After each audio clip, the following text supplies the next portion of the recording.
Mi sono ritrovato in mezzo a una rissa. Mi è andata bene, sono rimasto in piedi, tutto quello che si vuole, ma comunque ci ho portato a casa una frattura composta del setto nasale. Il 1° gennaio, a mezzogiorno circa, quest'uomo, che per motivi di sicurezza preferisce non farsi vedere davanti alle telecamere, stava passeggiando con i suoi cani nel parco di Villa Querini a Mestre, quando 3 ragazzi ubriachi hanno lanciato una lattina.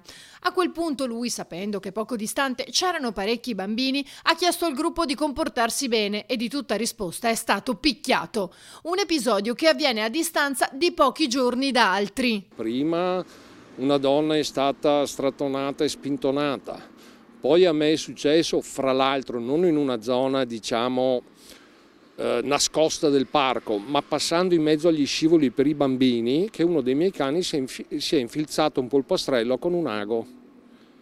Dopodiché è successo quello che è successo a me, e in questi ultimissimi giorni, perché è una cosa che ho sentito 1 o 2 giorni fa, una donna che era lì col cane, che ha fatto i suoi bisogni, va a raccogliere quello che deve andare a raccogliere, e anche lei si è infilzata con un ago mollato lì.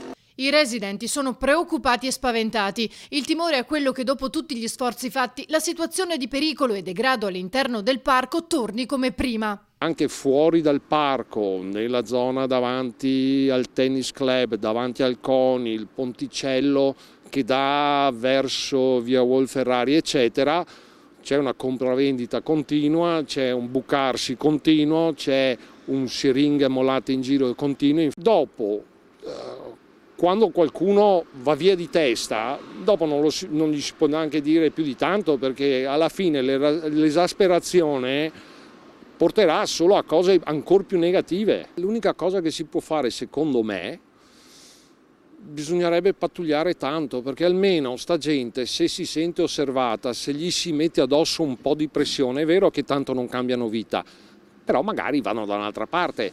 Dopo dici, ma allora sposti solo il problema. E anche quello è vero, però se quantomeno gli mettiamo addosso molta pressione, chissà che sia la volta che lo vanno a fare solo a casa loro e che non facciano casini in giro. I residenti non hanno intenzione di mollare la presa. Ci presenteremo in procura, perché di certo non vogliamo che venga fuori la guerra di quartiere, però cercheremo di convincere le istituzioni che è ora di cominciare a muoversi in maniera quantomeno più evidente.